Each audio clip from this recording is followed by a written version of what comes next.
juga, cuman dia terlalu banyak obstacle-nya. Terus ground-nya kan patahan-patahannya banyak banget tuh. Sudah menjaga dari area circle zona. RRQ tadi kalau gue nggak salah yang dapetin pemain dari Horror Boys. Yep. Dan percobaan berikutnya dari Horror Boys untuk langsung ngacir itu dimasukin ke mobil kan tadi untuk dibawa pulang. Horror Boys mengubah angle-nya dari RRQ mendapatkan satu pemain dari RV karena mau nggak mau mereka harus mendobrak compound ini. Hector masih menjadi ninja di dalam dari smoke untuk bisa mendapatkan sebuah confirm elimination. Gak bisa terlalu lama di bukit tersebut karena ada pantauan dari RRQ yang datang dari bagian belakang. Hector dilema mau titik mana yang bakal dia lakukan, bahkan ternyata NST juga punya vision. Tabrakan gaming bakal dimainkan, dua pemain touchdown begitu aja, tapi malah konslet dalam kondisi yang tidak baik-baik saja. Ada pintu yang dibuka membuat pemain tersebut kaget. Untungnya trade talk dilakukan dengan cepat, tapi Sans juga sempat mendapatkan pemain dari Horror Boys. Tapi RRQ masih punya mata elang mereka untuk mengganggu battle tersebut. Ya, RRQ dan juga NS nih tadi yang sudah mengganggu peperangan yang terjadi dari RV dan juga tim Horror Boys. Tapi kita lihat bagaimana dua player dari RRQ, Lapar dan juga Viren sudah dikirimkan menuju ke area kompon yang sudah dimiliki oleh Horror Boys. Akan menjadi third party nampaknya, tapi granat yang terakhir coba untuk dilemparkan gagal karena last man standing dari tim Horror Boys berhasil didapatkan oleh seorang Viren. Timingnya tepat banget sih dari RRQ. Mereka nge-zoning out, terus Horror Boys-nya cabut. Mau nggak mau mereka harus battle buat ngedetek tempat dari RV. Tapi RRQ masih punya vision. Betul, Itu makanya yang tadi mereka menangin. mereka cepat nge-clearingnya kan karena mereka mau punya areanya si RV tadi. Bener. Hindarin RRQ, ketemu RRQ juga. Dan untuk kelas Legend Force harusnya dia udah ngebaca, oh ini sisa berapa. Makanya tadi langsung didatengin kan. Dan emang itu yang harus dilakuin tuh. Benar, untuk mereka bisa kontrol area mereka ya, supaya clear juga arah jam 5 di mana RRQ tadi melakukan sebuah entry, tapi ini Red Face enak banget sih. Ngelihat ke arah Kiflay Kanza cuy, Pelor nggak berbicara, Granat bakal berbicara, Molotov juga bakal berbicara. Tapi harusnya Red Face sulit ya untuk bergerak karena terbuka banget cuy.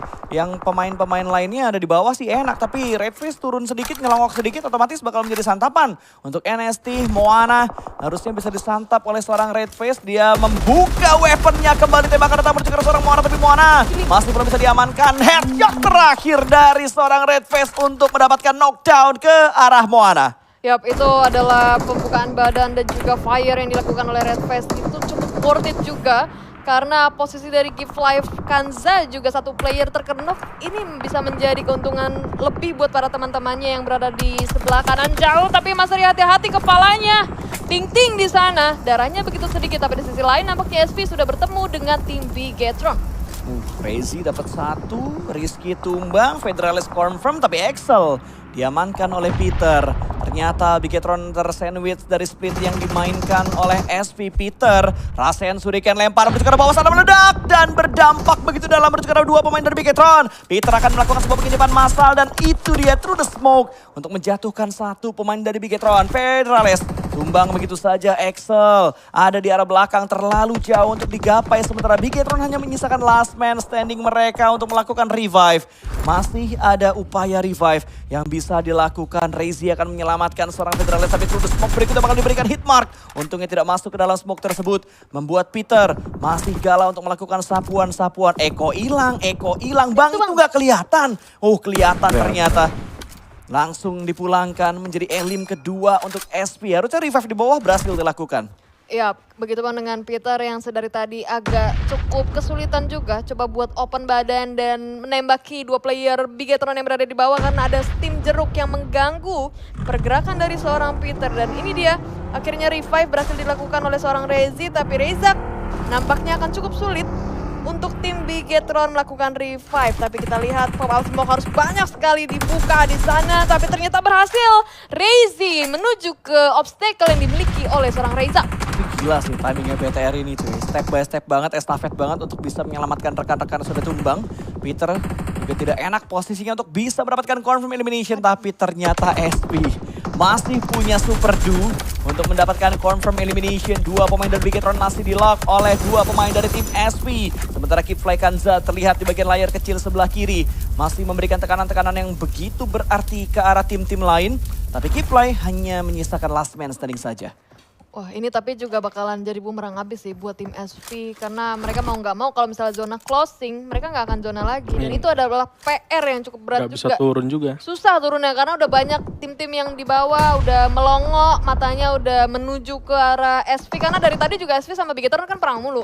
Mau nggak mau itu akan menjadi notifikasi yang penting buat para tim-tim yang berada di bawah. Terutama Jeruk yang dari tadi juga gangguin seorang Peter yang coba buat nge-secure point dari Bigetron Esports. Tapi lihat bagaimana Federales dengan satu buah granatnya. 2 detik coba untuk dilemparkan. Meledak di sana tidak mendapatkan splash damage dari Peter. Masih mau naik Federales ya. Emang agak sulit untuk mendapatkan pijakan supaya bisa naik berjuara tebing ini. Peter mundur dia ke arah belakang sana. Melakukan sebuah regroup position ke arah Super Du.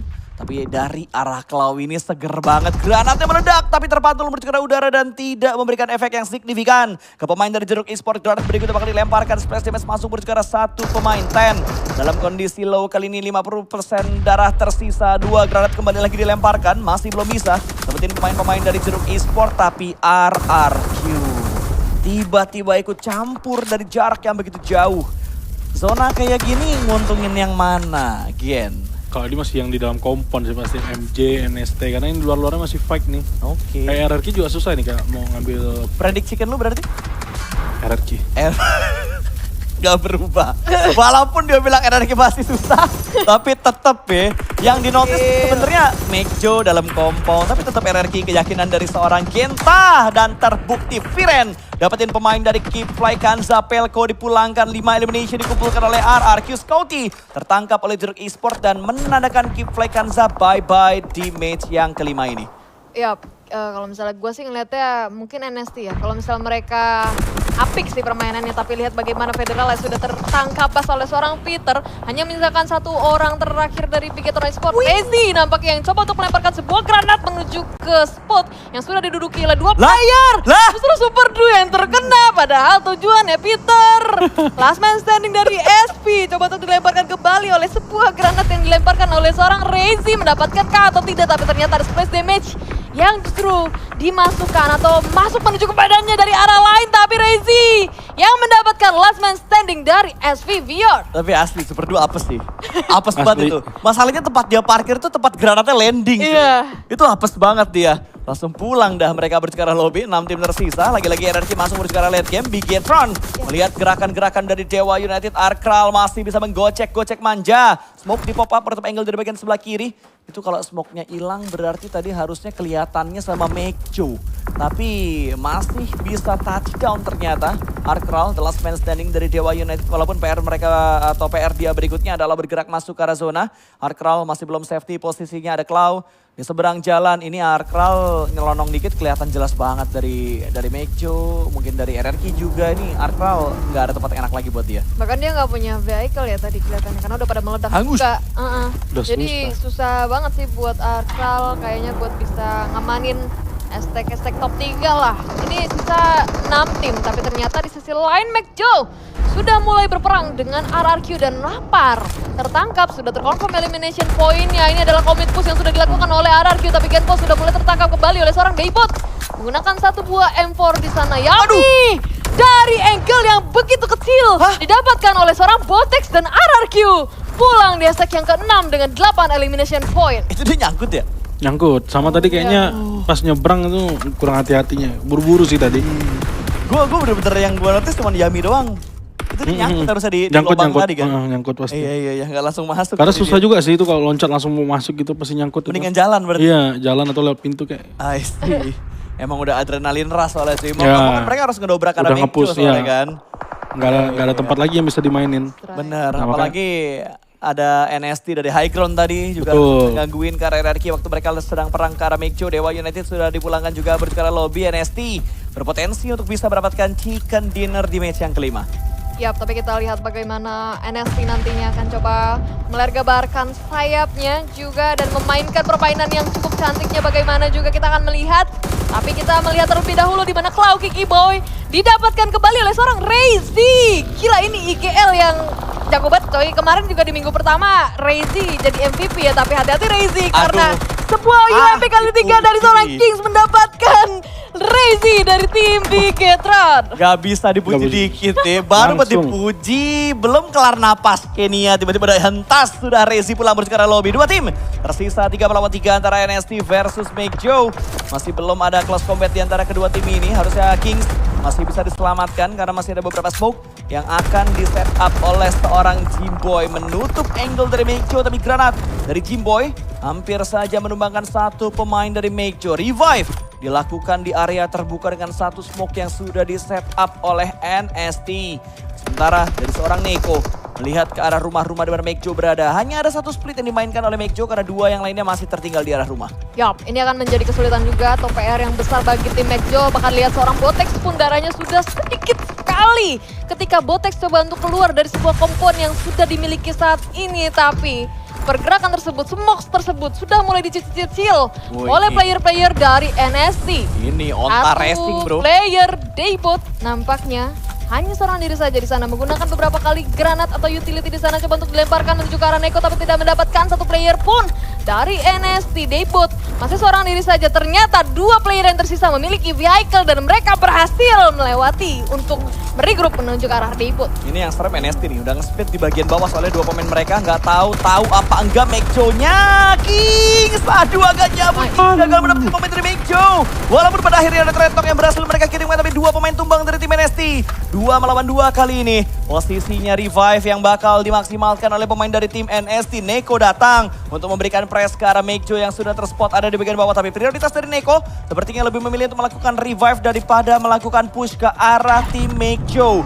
Sudah naik lagi ke arah mobilnya. Pergerakan dari Gestara masih belum terspot. Dia ada di bagian belakang dari Make Joe. Tembakan demi tembakan sudah mulai diberikan dan Herlings melakukan lindas gaming, melakukan GS9-nya dengan sangat baik. Jimboy ditabrak begitu saja. Mendapatkan satu pemain juga dari arah tim Make Joe. Satu sudah dipulangkan, 2 melawan 2 sekarang kondisi berimbang antara kedua tim ini. Gestara masih belum kelihatan terspot. Ternyata ada satu pemain yang mengetahui posisi dari seorang Gestara. Sama-sama melakukan lockdown dan Herlings juga tahu di mana Kings sedang melakukan prowling. Invited team kah atau jebolan dari PMNs yang berasal dari kota Yogyakarta yang memenangkan BBD Chicken Dinner, tapi satu player Kings dari NST sudah mulai terspot oleh seorang Herlings. Bahkan Playzone juga ikut serta di sana untuk mengkonfirm satu player dari NST. Granat dari seorang Botex masih coba untuk dilemparkan tapi cukup jauh posisinya. Gestara pundaknya cukup berat tapi cicilan darahnya terus masuk kiri dan kanan dari player-player Make Joe. Masih coba untuk mendapatkan player yang terakhir tersebut tapi Gestara mendapatkan satu player dari Make Joe dan ini akan menjadi 1v1 situation tapi zona juga sudah mulai menghipit. Kita lihat bagaimana last man standing dari Make Joe. Winner Chicken Dinner didapatkan oleh NST dari Gila Jakarta. men, kalah jumlah, kalah darah, menang mental cuy. And